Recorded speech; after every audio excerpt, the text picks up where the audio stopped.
I was presented with the project and I wanted to take a leadership role and contribute to the world. How can I do that, I thought. I wanted something that would help me raise awareness for an issue that I thought was significant, but what was really important to me. So I decided to start a club for vegetarianism. I wanted to do vegetarianism because I thought that Friedman was very inspiring and I learned a lot from him.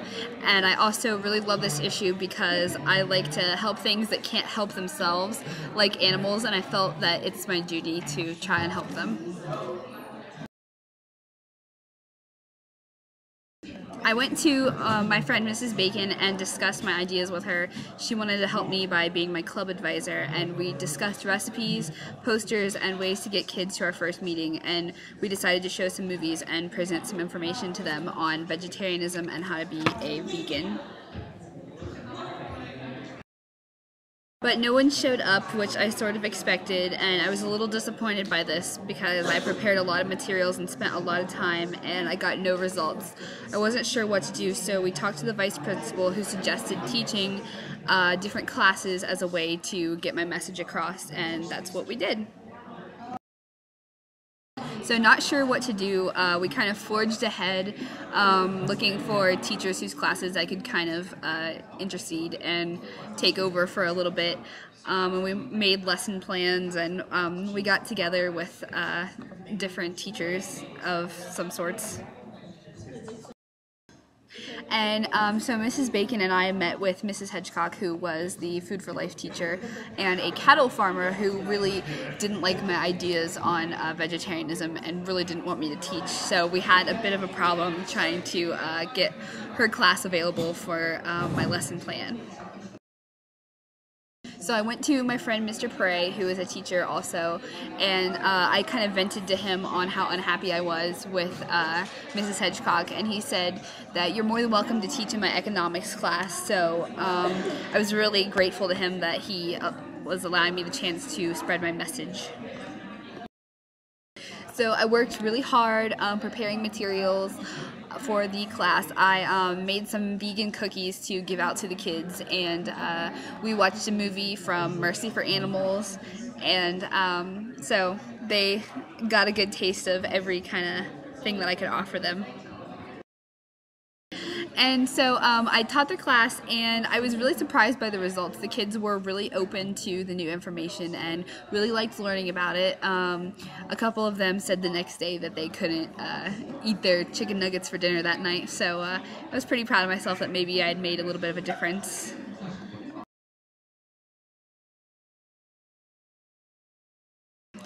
So now I really didn't know what to do, but I got it together, and Mrs. Bacon and I emailed some different teachers hoping for another way to perform my lesson for more students to help get my message across to the most people possible.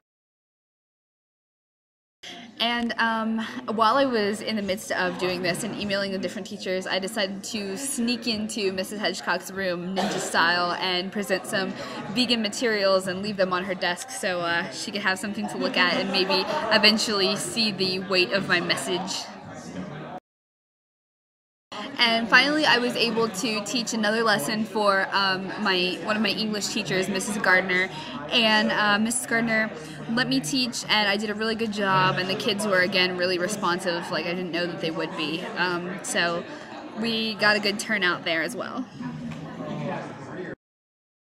Some of the things that I talked about were animal cruelty and how chickens are kept in battery cages, and all of the cruel practices that are used to get rid of animals and different things like that when they can't produce anymore, and just the deplorable conditions that the animals are forced into.